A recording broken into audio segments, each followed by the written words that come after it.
Hello and welcome to the next episode of Adventures in Publishing Land. I'm Tarek. I'm Marco. And I'm Nadine. And this is our irreverent look at the last 2 weeks worth of interesting and perhaps not so interesting news articles related to the world of books. We'll try to go for the interesting ones. We don't really pick the non-interesting ones. Although it has been a bit of a slow couple of weeks, I think we were saying. We have managed to find a couple of juicy stories to talk about. And of course, Nadine has her Nadine's Corner at the end where she finds... I love this now. I love this for me. Irreverent, super irreverent. Darker and darker stories. Darker Where and will darker, this end up by episode Darker 10? than a man falling into a plane engine. I don't know what it is, so I'm looking forward to finding out what that is. Oh, can I just say, I thought I would struggle. I thought there was nothing there, but then I found something. So that's good. It's good to tease these things up front, I think. Yes. So, yeah. I think so. I like that. Yeah.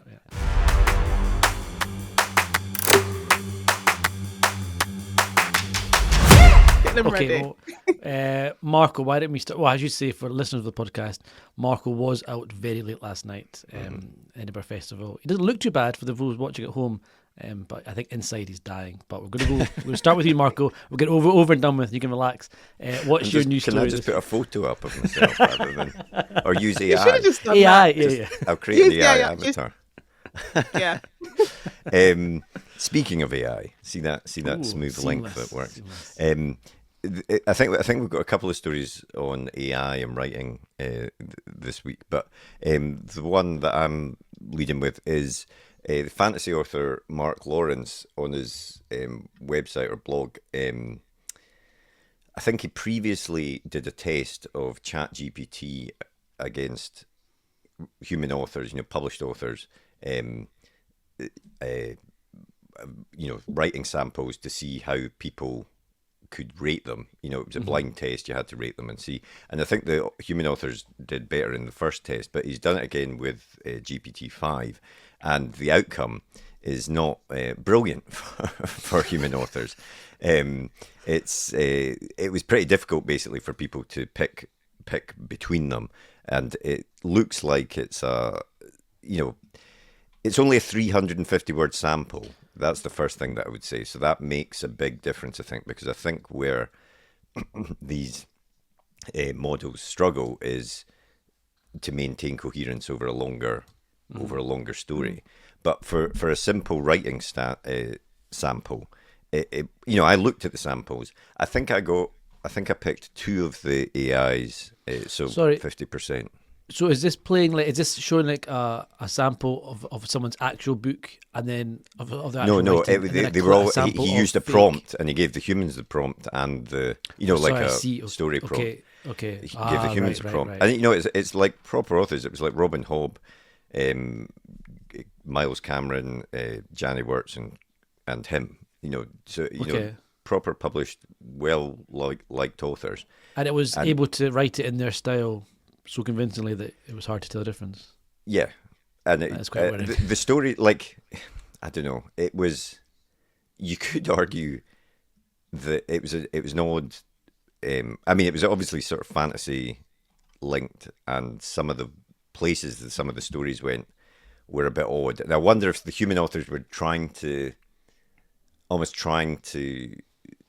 be more creative. I was going to say, catch ChatGPT out. Yeah, exactly. That's what I think. Yeah, I think that's what they were trying to do. I suspect they were writing in a way that they wouldn't perhaps normally write, and almost in doing so, maybe that changed the writing. But it's worth doing. You can go to. I'll put a link in the podcast description. You can do the test, and you can try and pick out which ones you think are right. Well, I was just saying that the.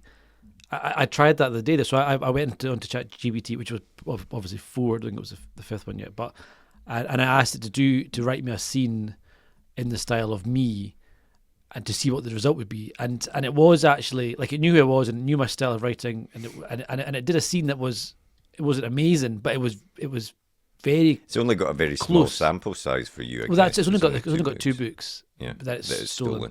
Yeah, but it did do a passable scene, which was written kind of like the kind of voice I would do. So it is, in some ways it's quite impressive. In some ways it's quite scary. I don't know how you want to look at it, but it definitely is able to do this sort of stuff pretty well. And I think the more, as you say, the more books, the bigger you are, the more books you got, the more stuff it's got to train off and to learn from, the more accurate it must be, I imagine. I think it's scary, but on one hand, I'm also thinking, but can it do it over? I'm just saying, on average, like an 80,000 page. No, I think that's good. No, it because definitely it can't. couldn't. It won't have all that input of, whether that's because whatever they're using, as their material, that's your final version that has gone through editors and copy editors and proofreaders, and I don't think it's going to be able to capture all the different nuances and your thought process when you change subplots. No, exactly. And having plot twists and surprises and an arc for characters, it makes sense. I feel that's. I mean, I don't see any reason why it wouldn't be able to do that eventually. I mean, it's not like it's rocket science, but I feel like that's probably the toughest thing. I think it will be difficult for these models because I think the whole point of these models is they are, it's all a probability. Now, AI defenders will write in and tell me it's more complicated than this, but essentially it's a probability of what token, what word comes next in the sentence. And so the longer the sample it tries to produce, the more likely it is to sort of veer off onto weird tangents at that point, I think. So I think people that are using this are you probably have to, it's not as, well, unless you don't care and you're just bunging a book out on Amazon as soon as it turns up, but, you would have to do it in short paragraphs, I think, each time. Help me with this scene, help me with this chapter. And then re-prompt it and nudge it in the right direction and stuff, which to me is almost as, why bother? Just write the thing normally. If it becomes that much effort. Devil's advocate moment. If you were going through a writer's block, or you were really trapped, you couldn't get the scene to work or something, if you were like, okay, ChatGPT, here's the scene I'm trying to write, this has to happen, do it in the style of me, and it churns out something which is passable. If you then took that as a kind of inspiration, or here's stuff I can redraft this now and make it work, I could see that being used more effectively than write me a book, it's good to go, that kind of. I'm not saying that's right or not, but I can see that being used more, as a kind of help me get past this moment. And then I guess the slippery slope is, why do you stop there? Why not just let's do the next chapter, and do the next chapter, and I'll redraft it. Who's actually writing at that point? Actually, we can move on to the next AI story in a minute, but my thing with these things is, is there a place where these models, if you step away from the fact that they're built on storing material and all of this sort of stuff, which is difficult to do, and the environmental effects and all of that sort of stuff, but if you take the model as what it is, I could see that there is a place, not necessarily in writing, but where it becomes a tool. It's a tool that is used for tasks across fields to sort of try and make things quicker. But it's when it's used to create things that I have, without any thought from the person. They just write a sentence and then it's bugging out a story, essentially. That's where I draw the line. No, I agree with that. There is a difference between, I think, something which just streamlines an existing process, like Word or Excel does, and a kind of just we'll save you some time and we'll get you to the answer you would have got to yourself anyway quicker, and actually creating something new which didn't exist. I think those are two different things, and I think AI is a really bad marketing tool at the moment, where it's just it's everywhere, and it's not really. I think everything's AI. And, not everything is AI really in reality, but it's all bunged together as AI, and it's all just very confusing. And it's not, I think it's what AI actually isn't always applicable. And it's a bit of a mess, to be honest. But it got me thinking, he's talking about, I suppose how people are using ChatGPT and other AI, I don't know what they're called. But I was just thinking about Microsoft Word and Copilot. And how they incorporating it, so it seems like a tool. Remember in the old Microsoft Word, it was paperclip. Clippy, like, can I help you? But instead they replaced that with Copilot. So I feel like there's this little subliminal process going on where they're trying to make it seem like it's just 100 an assistant. totally. I It's mean, just- you it's open up just Word like document now, filling in and grammar. the top of the document is like the Copilot's not Copilot thing. What do you want to do? Like it's embedded in the Word document at this before you even start Yeah. writing. It's right there for you. So they want Yeah. it is going to blur that line, isn't it, between what's As soon as you acceptable put the cursor up, it's like, what are you writing? Are you writing a letter? Are you doing this? Are you doing that? To play devil's advocate again, as Tarek is doing, Love where devil's do you advocate. where do you draw the line for things? Lots of I know writers that would never use an LLM to create one word of their writing, but they do use Grammarly to check their grammar and stuff like that, and that in itself is changing your writing. It's because it's being used as a tool. It's there to try and make sure you're on the right path. That's or actually whatever. quite a good point. Yeah, I hadn't But thought about that. So I think at the edges there are blurred lines, but I think when you're just creating something from scratch with it, then you've very much stepped over that line, and maybe that's a good time to move on to the story that Nadine was wanting to cover. My story. When I thought it was going to be a very, very slow week and nothing was happening, and I was scrolling through The Guardian, and the headline is, and I'm sorry if I mispronounce her name, but the headline is author Ree Kudan, why I use ChatGPT to write my prize-winning novel. And I was like, oh, Hello. hello. Here's some rage It's beat. like, here's some sirens going on. So she wrote this novel called Sympathy Tower Tokyo, and it won the, I'm trying to get that right as well, Akutagawa Prize in 2024 for new or rising authors. And she says she was delighted, but also liberated, because once you make your debut as a writer, there's a constant pressure to win this prize. And years ago, she got nominated for another prize, but she didn't win. And she said she felt like she was letting people down. So then later on, through the interview, they talk about the plot of the novel, and how there's a part of the novel where the residents of this tower in Tokyo have to take a sympathy test. And in the sympathy test, they are to see whether they are deserving of compassion. And it's basically the ultimate decisions made by AI. So these yes or no questions, they go through the questionnaire. And then later on in the interview, she basically says that she used 5% of the novel was written with AI. And then she said comprised parts of the novel were exchanges between the characters and ChatGPT, but then she gained an awful lot of inspiration for the novel through exchanges with AI, and from the realization that it can reflect human thought processes in interesting ways. Right. So then my question, so I've read this article, and she's given her explanation as to why she's used ChatGPT. But then my thing, okay, you're saying you've only used 5%. I'd love to know how you calculate that as well. Yeah, I don't know how you would calculate it, but you said you'd only use 5% of fair enough, ChatGPT. right. But then I'm thinking, how can I trust you? Yeah. Like, how can you trust if an author's openly admitting to using ChatGPT, and not in, when you're talking earlier about maybe it's just a tool, it's in those initial brainstorming stages, you're trying to come up with an idea, or later on when you're stuck and you're trying to find your way around the scene. So maybe you might say, oh, ChatGPT, give me an example of X, Y, and Z. Yeah. And then maybe you redo it for your own purposes. It's not any of those stages. She's saying she's used it to write these portions of her book. Yeah, I suppose it's slightly blurred, isn't it? Because as far as I understand it, she's saying that it's the actual exchanges with ChatGPT that are the bits. Yes, I don't get it. In the book, are there exchanges between characters and chat? They use ChatGPT and a in the chatbot of some kind. Or chatbot. Yeah. I'm not saying chatbot. Okay. And I can see, you would want to, as part of your research, you would want to try it and see what sort of things it would throw out. But to actually just lift it in seems, again, that's crossing the line for me. Character uses ChatGPT to write a book. Yeah, really exactly. meta. And yeah. Well, my thing was like, would you trust an author? If an author says, I'm not talking about her specifically now, but if an author says, oh, I've only used it for 5%, how can I trust you? Like, because in my head, I'm thinking, you haven't used it for 5%. I'm thinking maybe 20. Yeah. 25? What do you think? Because once they've tried it and they kind of realize, oh, I can make the shortcuts I can take. You think they'll do more?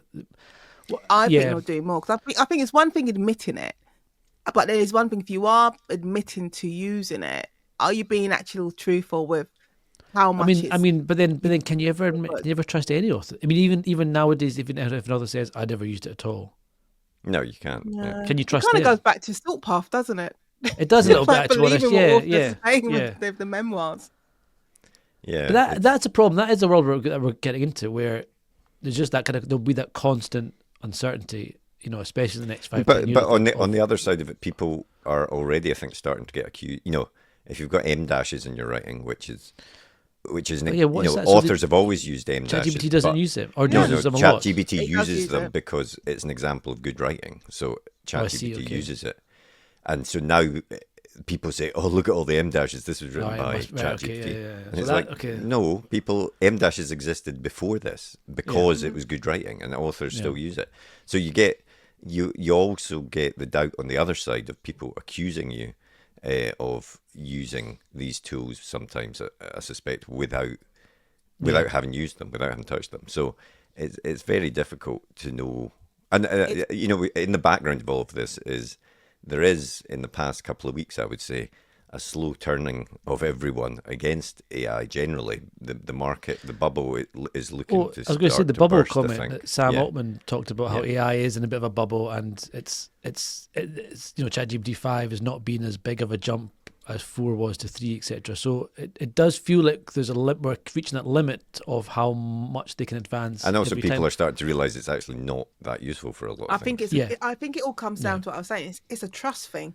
Yeah. It's like, can you trust? I know we're talking about can you trust the author, but can you trust and rely on what ChatGPT is saying to you? That's fair. Yeah. And I think for me, like looking back, it's just the way my brain works. Reading her article and looking at the things she says. When she said, she with the first book she wrote, her book Schoolgirl, and it didn't win. And she felt like she let herself down, she let people down. And if you have all these feelings, you're going through all these emotions. You go through a lot of emotions as a writer. It doesn't matter how many times you've written a book, you sit down to write that next book. Like, I'm always asking myself, well, can I do this again? Is anyone going to like it? Sometimes like, what are words? I don't even know what words are. And you've got less time to do it, blah, blah, blah. Because you've got contractual pressures now because you're under a contract. So all these different variables that you didn't have maybe when you wrote your very, very first book, all these things come into play. And then if you've got a tool that could make life maybe a little bit easier, and then with your next book you win an award. Yeah, who knows? There's so many things that go into influencing it. I wonder if there's ever going to be a way that ChatGPT or any kind of chat AI could put something in the text, like itself, a watermark, like a watermark almost, that can be scanned.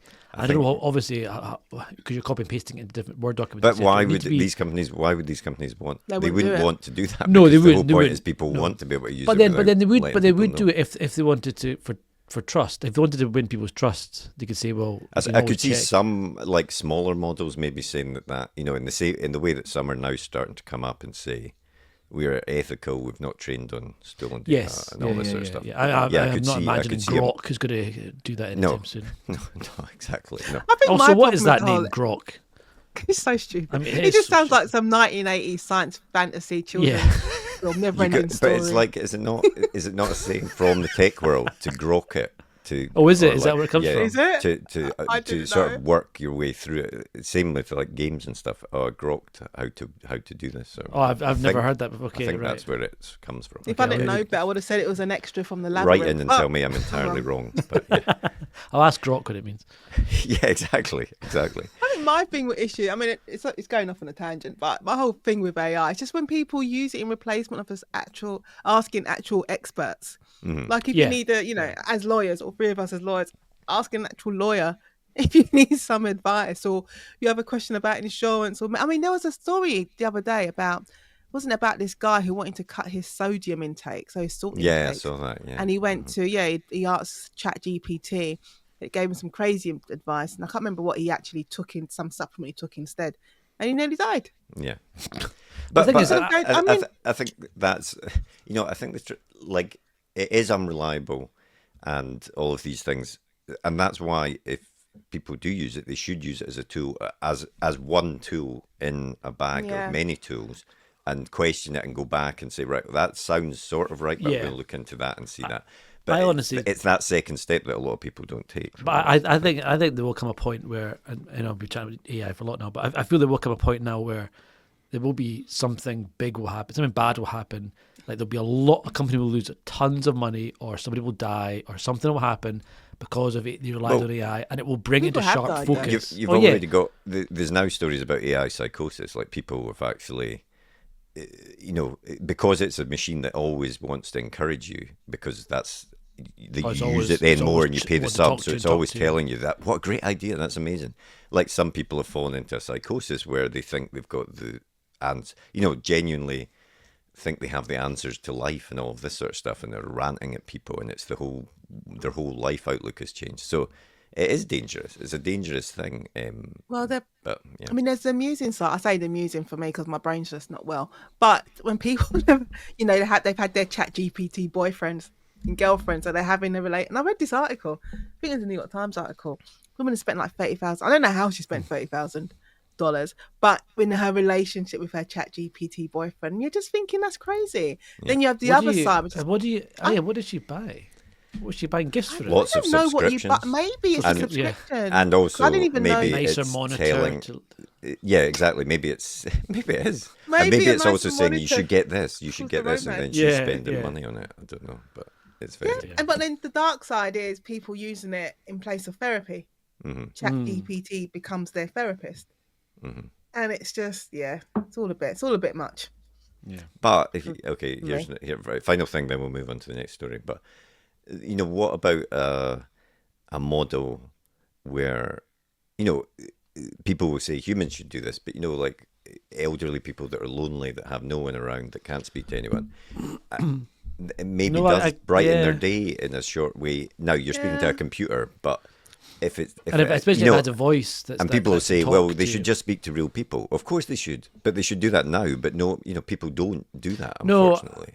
No, I do think like everything, and AI is no exception. There's always two sides to it, and there's always, it's not wholly good and wholly bad. It's just it is a tool, and it's how it's used, and it's how it's the human element behind it, and that can make it good or not. And I think it can be used, to quote a favourite hero of mine, with great power comes great responsibility. And I think the danger is that the people with the power are the people that want to make money, as opposed to I think that's true. The people that are running these things is the main problem. Do you think we would have a problem with ChatGPT if I don't know how it would have worked, but if the whole ChatGPT writing a novel component wasn't a thing, if people were just using it as another Google? Do you think people just have the same issue with it? I think the way to look at that is to speak to people that aren't writers, because it is obviously a very hot topic in the writing world.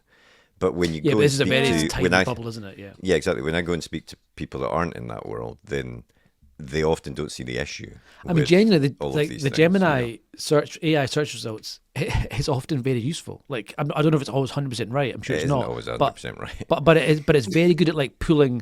Condensing stuff and then giving you quick links to see the pages that it's got info from. As a quick summary, and then you can check it yourself or say that's not right. And, but if I'm like, how do I change a bike tyre? And it's like, I'm like, cool, that's probably going to be accurate. And that's, rather than me going through different websites, scrolling down to find the bit of the page, like it is genuine a time saver. Like, and if you're doing something like that, changing the bike tyre, but you have a question about something, you can ask it rather than having to look up that bit. You can just say, what do I do at this in terms point? In terms of a search, or I mean, you might end up useful. You might end up putting a car tyre on your bike, but it'll help you in some way. I'll fit it. We'll build a flex capacitor. Exactly. But to move on to the next story, perhaps someone or some people maybe think that this next author should use AI to finally finish his saga. George RR Martin is the author, of course, of the phenomenally huge Song of Fire and Ice series. Ice and Fire. A Song of Ice and Fire? The Game of Thrones. The Game of Thrones. A Song of Fire and Ice. I think that's it. Dragon Guy. I need to double check. But the Game of Thrones show, that obviously book series of books, which is obviously everyone knows about, and he's famously never finished them. So he's written 5 or 6 books. I wish I should have double checked this. Can't remember. 5 books I think he's written. Anyway, he's got 2 left, I think, in the series, And it's been years and years and years since the last one came out. And the big kind of running joke has always been he's never going to finish them, you know. And I can see why he wouldn't, you know, the drive to write them now. The TV show has overtaken the book series and finished it must be pretty low. And he's working on like a ton of different projects, and he's always been quite a slow writer, I think. So it's the consensus has always been, is he ever going to finish this book series or not? And at Worldcon this year, just recently, he was on a panel with fellow fantasy superstar writer Brandon Sanderson, and an audience member asked the question whether, well, the question essentially was, would Brandon Sanderson like to step in and finish writing the book series for George RR Martin, which when Brandon Sanderson George does R.R. have Martin's form. sitting there. With George RR Martin sitting there. Now, Brandon Sanderson has form for doing that. He finished off the Wheel of Time series, but that was after the previous author who started it had passed away. And actually wanted him to do it as well. Oh, that's right. He actually wanted Brandon Sanderson to finish it. Yeah. And to make matters worse, it was the way the question was phrased.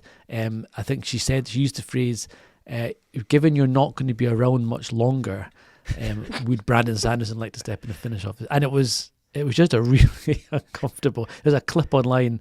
I think the woman herself who asked the question had filmed it, so sort of from her point of view, and she can barely get the question out because the audience is booing. And Brandon Sanderson basically says, "No, I'm not going to do that." You know, and it's just a very kind of uncomfortable moment, and it really showed, I think, to me, that feeling of entitlement that I think a lot of consumers of media have, whether you're a reader or a viewer of films or games, whatever, that feeling of like, well, I'm entitled to this by any means necessary, you know, what hurt feelings aside, etc.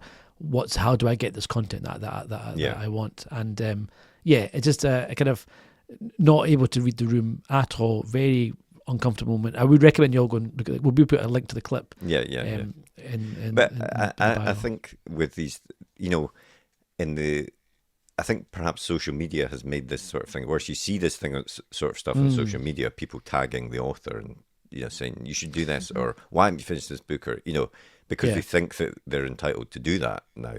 And this is a step further to actually do it to their face in person. You know? But, you know, it's maybe showed that the lines that used to be there that would stop someone doing that have now sort of eroded away, and they think it's perfectly fine to be rude to someone to their face. Yeah, it's just so rude.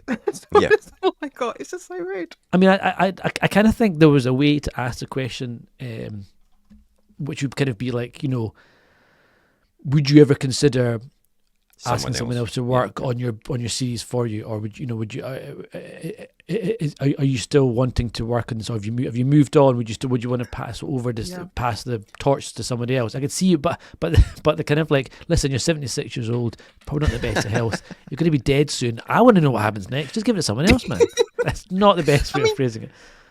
Yeah, but there could have been a better way of phrasing the question. That could have been a question asking about, well, what's your writing process? Exactly, and you never know, that could have led on to an answer. But I was just doing a quick check. So Game of Thrones, his first novel, came out in 1996. And the seventh book, don't laugh, A Dance of Dragons, came out in 2011. So what we're talking, 14 years. Yeah. So that was before the TV show started, right? No, I think it was around about the time. Or was it just before the TV show? But yeah, I think the TV show finished. I'm not even sure. It was during COVID. It finished, I think. Was it not? Was it 2020, 2019? Maybe a little bit before that. So maybe it just started then, about when that last book came out. Yeah, and that was book 7. That was book 7. Hold on, that's probably, I'm talking rubbish. 1, 2, 3, 4. Book 5. So book 7, book 6 is The Winds of Winter, planned, and book 7 is A Dream of Spring, planned. Yeah. As yet. But the trouble is, as you said at the start, I mean, don't get me wrong, it's a big gap. But fantasy has this issue with, I think, you know, these people create. I mean, I think in George R.R. Martin's case, the issue probably is that the TV show finished the story. It didn't do it very well. But it finished he obviously told them, right, these are the beats that are going to happen, and then they just, instead of expanding on those, they just put the beats in the final series, and so it's very difficult then to get the motivation, I suspect, to write these big epic fantasy books. And then you got the spin-offs as well, haven't you? You got House of Dragons spin-off, and he's been involved in writing them. He's got so much other stuff going on at the moment. Yeah, there's So it's not another one like coming out he next hasn't year. been That's right. Yeah. writing stuff. He just hasn't finished his Yeah. original series that he Yeah. started doing. But for an audience member, for anyone to, you like basically either demand that you finish a book right now, and if you're not going to do something in accordance to their terms, that you need to farm it out to someone else. And as you said, it's the fact that they just feel like they can.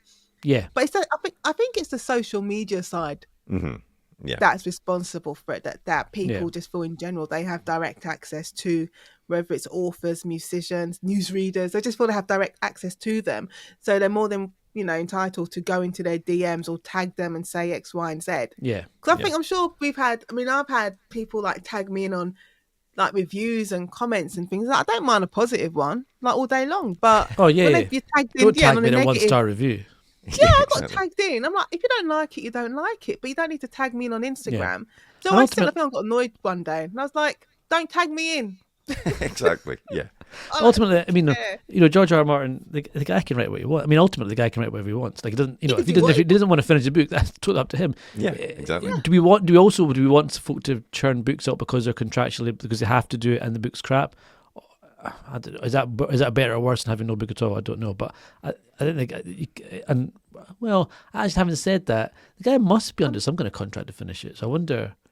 Well, This is it's a the bit thing, like how isn't that it? works. Because It- I'm you- under contract, you're under contract. I mean, my Neither of us are contract. George R. R. Martin, I suppose. I was going to say, Yeah, that's true. I don't he's know if that's making different. plenty of money for the Yeah. publisher. As it I think is, as long as you so- want George, it's fine. Yeah. Exactly. Yeah, my contract specifically says you need to deliver by 100,000. I say I've got 100,000 words by this date.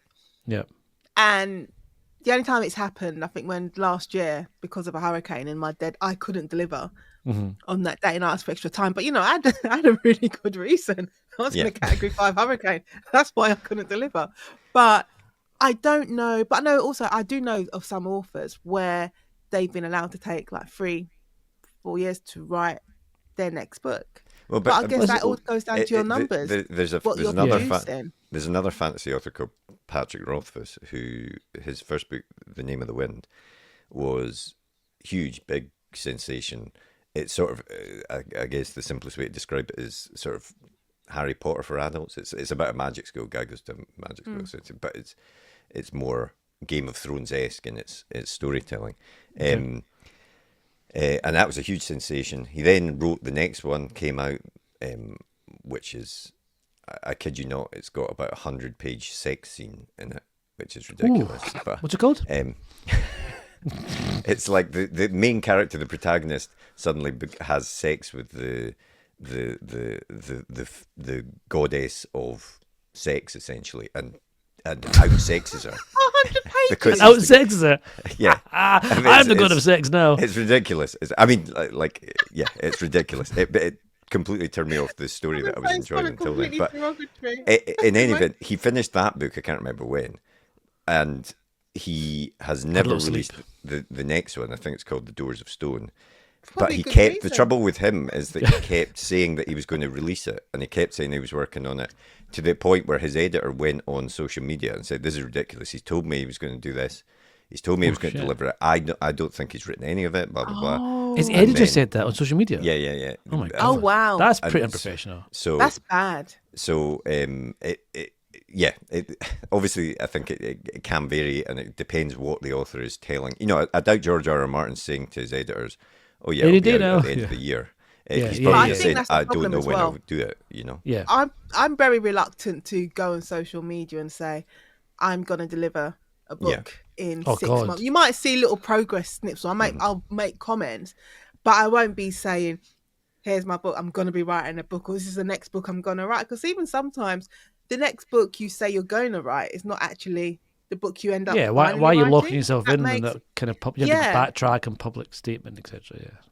And I don't know if I'm not saying it's the case for George R. R. Martin, because I don't think it is. 'Cause I don't think, when Game of Thrones when his first book was first published in 1996, social media wasn't really, it wasn't a thing at all. It's only because of the TV series. But I do think a lot of authors in this day and age probably lock themselves into situations because they've been so vocal and so visual about where they are in terms of their progress, and then when they can't meet their own expectations of what they promised, it becomes a problem. And I think for them as well, because that's a pressure you don't need. Yeah. No, You've got mental pressure of yourself 100%. and your editor and then the world. But also when you've written this book that has garnered so many, 100,000 millions of fans that are begging for the next book, that pressure must be immense. It must be horrible. Yeah. And How would you? I You're writing wouldn't promise anything. 150-page sex scenes. You have to go bigger and bigger. There is. I'm exaggerating slightly there, but it's interminable. That bit of the book, in my Was it opinion. up for the best? Was the bad sex sword? I don't You know know they have that actually. award? Yeah. Alan That would have Ditchmarsh brought 100 won. pages. Yeah. He had a classic sex scene. Was he not comparing like male this? organs to parts of the plant? Like Alan Ditchmarsh, All so right, the okay. gardener guy. Very on brand then. Yeah, he made it on This brand. is It why, was. often the time, this is why I always skip them. Like in my, what book was it? I think Jigsaw Man, Henley, she sleeps with her ex. And literally all you saw was they went upstairs, like closed the bedroom door, and then the next scene, she was I'd be leaving. too Like, she embarrassed was to ever sneaking write a out. sex scene. Yeah, I'm like, no I'd be one too needs to know That's embarrassed. what what's readers happening in the want. middle. Readers want spice. It is, but that's for that you have to read it. You have to find my pen name, Dr. It's all Sex. coming out now. Well, I only learned about spice levels the other day. I was shocked. What a spice level? Do I want to know what spice levels are? There's a curry. In romance, Like- like spice 1 is probably like just holding hands, and well, don't know if I could even say what spice. Yeah. You don't even know it gets what spice 5 gets is. spicier. What's as the you It go. top? gets What's the top? spicier. What's the top level called? I mean, just imagine it, Tarek. You know what the top. but no, but is it level 5? Is it how many I levels are there? 5. I'll stand corrected, but I think the level 5 is probably worse than the 50. I say worse than the 50 Shades of Grey. Well, I can't speak. 50 Shades of Grey. Worse than that. Wow. Okay, But yeah, 3 is quite. I was like, oh, even I was surprised at a 3. that's my afternoon sword. Me. Yeah, you've Being got a lot of reading approved. to do after this, Tarek. Yeah. What's the name of that book? In Shadow of the Wind and Shadow of the Wind's a different book. There's Yeah, that's a no different sex in book. that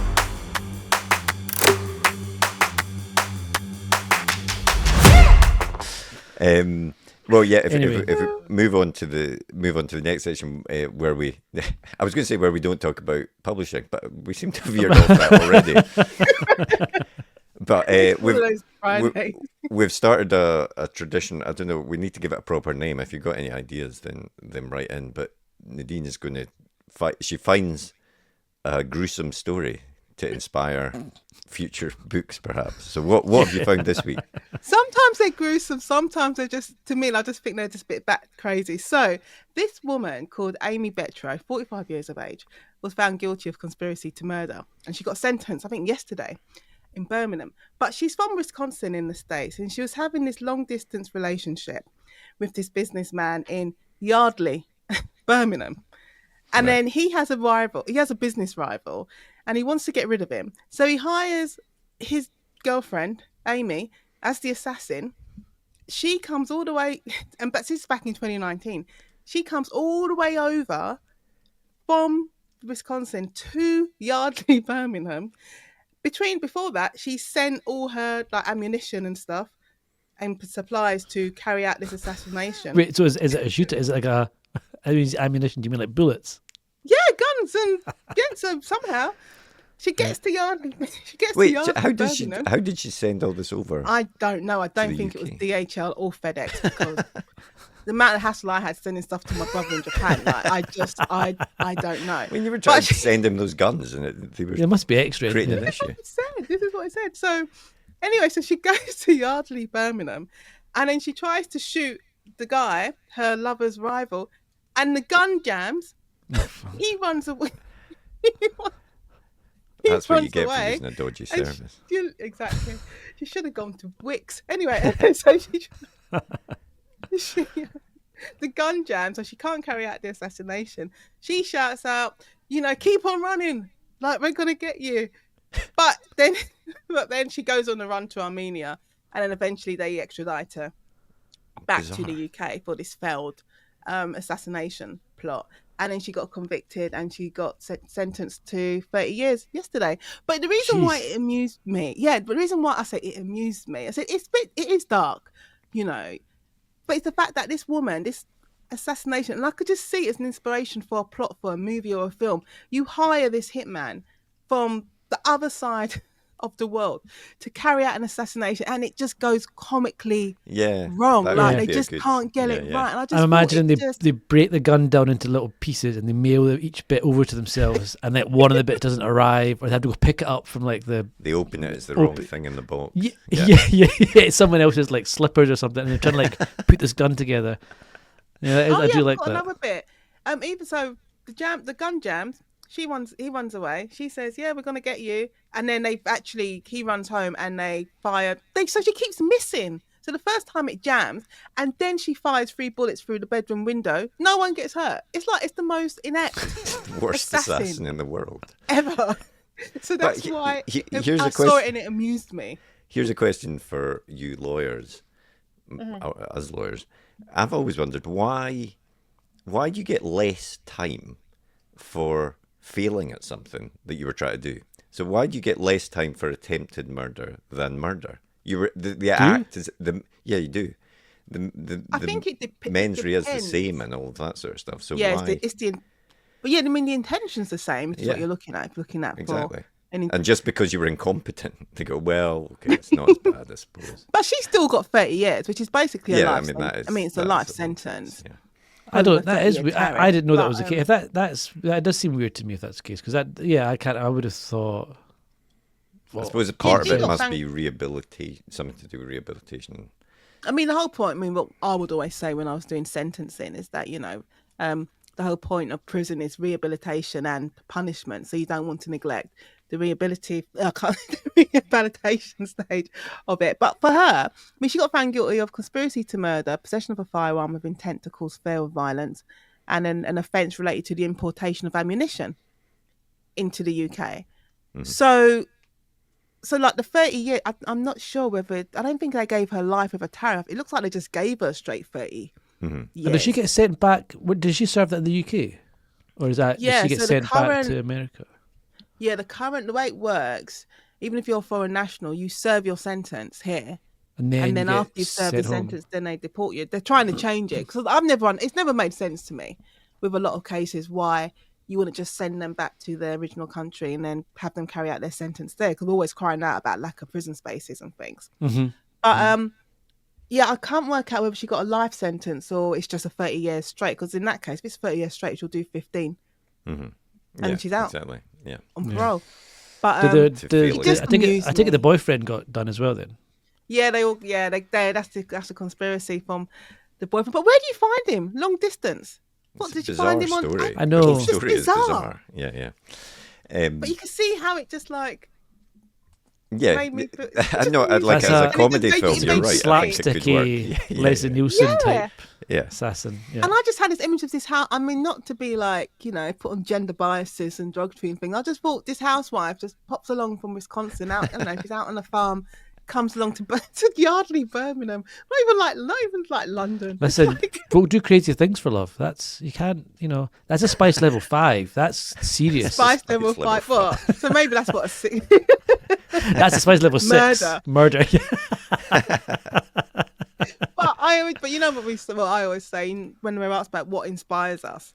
Where do you inspiration from? It's these weird stories that you're just coming across when you're just scrolling. And you just think, oh, that's good. Yeah, I'll pick a little bit of that up and I'll combine it with something else. Yeah. Right, to wrap up, I wanted to ask for your help. I was out. We said this at the start. You said this at the start of the show. I was out last night till rather late, feeling it a bit. I'm out again tonight, but I need help. We might make it to Monday because it's a stupid dress code. There's nothing I hate more than dress codes that don't make it clear what you're actually meant to wear. So the smart casual. The code is it's worse.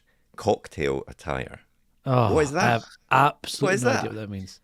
See, back in the 80s, cocktail attire made sense. You just thought of dynasty.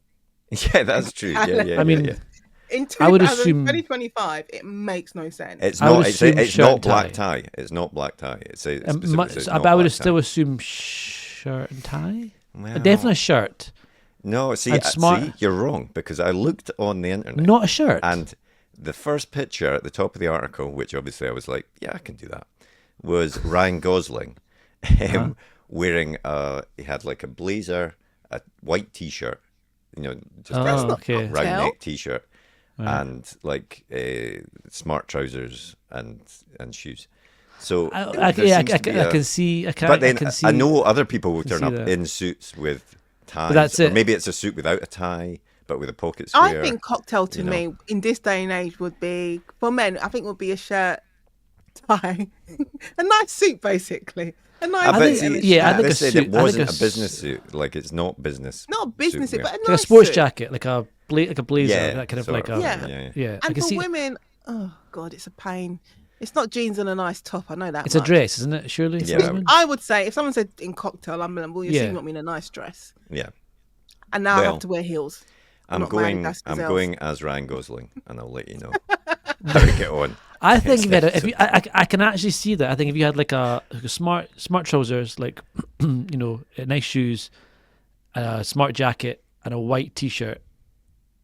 I think you also need confidence. I think if you wear it People- with confidence, that you Own it. own it, 100% own it. Sunglasses. Needs to be Ryan Gosling. I would Even have inside? sunglasses inside, 100%. I think have a few drinks before you leave the house. Maybe even have like 5 or 6 cans of beer to get that confidence up. Turn up absolute The staggering. more vomit on that white t-shirt, the better. It's like that scene in Wolf of Wall Street where he thinks he's driven the car home. You watch it's your all footage smashed next up. day. Mark was like crawling through the front door to the I party. love that scene. I'll say to my wife, I really pulled that off, didn't I? And No. you'll see a flashback to me, vomit covered, in a room full of people in suits. Starts off in the divorce court, and then you cut back to the night of the party. And this will be a completely different episode of Adventures in Marco's Land. I have to say, I do think that a party that says cocktail attire, I think that's actually quite rude. Like, I think if it's that important that a specific clothes is worn, I think spell it out. Like, I know. I think, just want. I really do. Like, I'd rather that just say annoys like me, black yeah. tie, or something. At least you know what you have to wear at Yeah. that point. Yeah. But to leave it up to that, I've been is to much black more. tie events and people have just turned up. And I myself have been like surprised. And I don't consider myself to be like, you need to comply with every single rule. But I mean, I take an issue if you rock up in like a t-shirt and shorts to a black Oh tie. yeah. Definitely. Well, I will report back forward to next an update. episode with Photograph. how it I want goes. to see Back. photographic evidence. I want you to film yourself walking in. I want to see people's faces as they see you. I want to see what their reaction is. Maybe I next might time we'll post do a a picture poll. on. I'll post a picture on the Blue Sky about of me at the party and what everyone else is wearing as well, and the contrast between us. Ask AI what cocktail attire is. Oh, chat GPT. Oh yeah, I could. I mean, again, it'll tell me to wear like workman's clothes or something. You know, Ask get it George. wrong. Ask George R. Martin. He's got time. Yeah, Give exactly. you all what I'll those do. tips. I'll You'll tweet find at him out. and get angry when he doesn't reply to me. He'll get back to you in about 5 to 10 years. Well, we'll bring this one to a close. We've barely talked about writing in this episode, but that's fine. That's the best. Don't be arsed writing.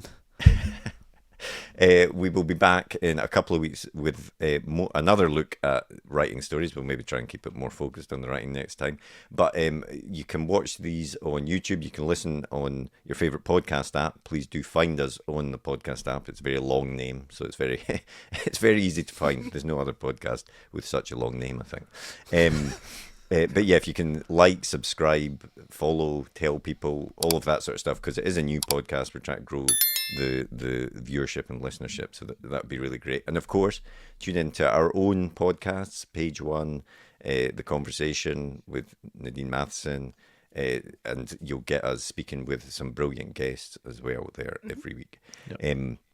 But for now, we'll just say goodbye, and I'm off to look at pictures of Ryan Gosling to see if I can pull it off. That's just That sounded standard. bad. Standard Friday. That's spice level 7. I think it's a good time to say goodbye.